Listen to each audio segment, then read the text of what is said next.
పార్టీలో ఏదైనా సమస్య ఉంటే అధిష్టాన దృష్టికి తీసుకురావాలి తప్ప పార్టీ లైన్ ఎవరు దాటినా సహించబోమన్నారు టీపీసీసీ చీఫ్ మహేష్ కుమార్ గౌడ్.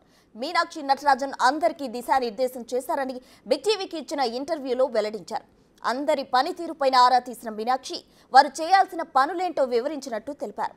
ఆదిలాబాద్ జిల్లాలో కొన్ని సమస్యలు ఉన్నాయని తెలిసిందని వాటిని వెంటనే క్లియర్ చేశారని మహేష్ తెలిపారు.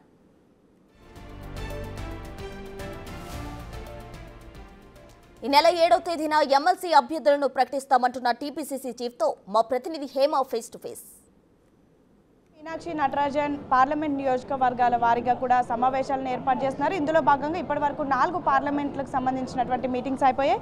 మనతో పాటు మాట్లాడడానికి టీపీసీసీ చీఫ్ మహేష్ కుమార్ గౌడ్ ఉన్నారు. సార్, ప్రధానంగా పార్లమెంట్ సెగ్మెంట్స్ని చూస్ చేసుకొని మీటింగ్కి గల ముఖ్య ఉద్దేశం ఏంటి? అసలు ఈ మీటింగ్స్ అజెండా ఏంటి? అన్ని పార్లమెంటరీ నియోజకవర్గాల సమీక్ష జరపాలని ఇప్పుడు ఏఎస్సీ కార్యదర్శి విశ్వనాథ్ గారు ప్రతివేసిన 4 పార్లమెంట్ సమీక్ష జరిగింది. మిగతా 13 కూడా 10 తర్వాత సమీక్ష చేస్తాము. అక్కడున్నట్టు రాజకీయ స్థితిగతులు, పార్టీ నిర్మాణం, వారితో పాటు చిన్న చితకర ఏమన్నా విభేద సమస్యలు ఉంటే కూడా పరిష్కరించే దిశగా పనిచేస్తూ ఉంది.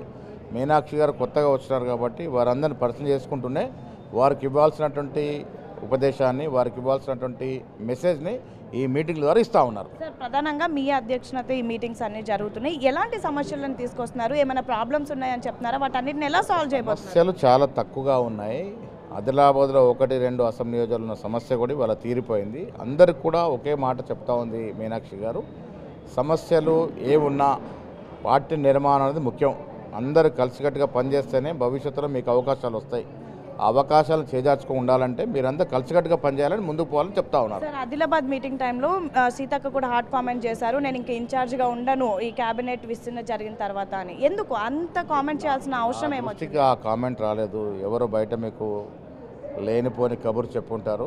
అలాంటి డిస్కషన్ కాలేదు, అలాంటి వ్యాఖ్యలు చేయలేదు. సార్, మీ పార్టీ ఏమో ఫ్రీడమ్ ఉన్నటువంటి పార్టీ, ఎవరికి వారికి సొంత ఒపీనియన్స్ ఉంటాయి. కానీ మీనాక్షి నటరాజన్ నుంచి ఇంత రెస్ట్రిక్ట్ చేస్తే నిజంగా అందరు నేతలు ఆమె మాటల్లో నడుస్తారంటారా, లేదా ఏదైనా కొత్త డిస్టర్బెన్సెస్ క్రియేట్ ఏం చెప్తున్నారు మీరు? 4 గోడల మధ్య చెప్పాల్సిందంతా చెప్పండి, నేను వినడానికి సిద్ధంగా ఉన్నాను.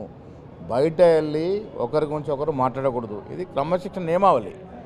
పార్టీలో స్వాతంత్రం ఉంది, స్వేచ్ఛ ఉంది. మీరు ఎవరి మీద ఎవరికైనా చెప్పాలనుకున్నప్పుడు 4 గోడల మధ్య చెప్పొచ్చు. ఇది మా పార్టీలో ఉన్నటువంటి స్వేచ్ఛ. ఆ స్వేచ్ఛను అధిగమించి మీరు ఇష్టారాజ్యంగా వ్యవహరిస్తారంటే మాత్రం కఠినంగా శిక్షలు ఉంటాయని చెప్తా ఉన్నారు. సార్, చివరిగా తీన్మార్ మల్లన్న కామెంట్స్ని ఎలా చూస్తారు? మీరేమో సస్పెండ్ చేశారు, ఆయన ఇష్టం వచ్చినట్టు మాట్లాడుతున్నారు, ఒక సామాజిక వర్గాన్ని టార్గెట్ చేస్తూ మాట్లాడారు, దీన్ని ఎలా చూస్తారు? మా పార్టీ నుంచి సస్పెండ్ అయినారు. బయట ఉన్నటువంటి తీర్మార్ మల్లన్న ఏదో కామెంట్ చేస్తే దాని మీద నేను ఎలా స్పందిస్తాను? సార్, ఉదయం సీఎంతో మీటింగ్ జరిగింది. ఈ ఎమ్మెల్యేకి సంబంధించిన ఎమ్మెల్సీలు ఏమైనా ఫైనల్ అయిందా? కొంత ప్రిలిమినరీ ఎక్సర్సైజ్ జరిగింది. ఏ రకంగా ఎమ్మెల్సీ అభ్యర్థుల్ని మనం సెలెక్ట్ చేయాలనేది మీద కొంత బేసిక్ ఎక్సర్సైజ్ జరిగింది. ఎప్పటి వరకు అనౌన్స్ చేస్తారు? 7th వరకు అయ్యే అవకాశం ఉంది. సో ఇది పరిస్థితి.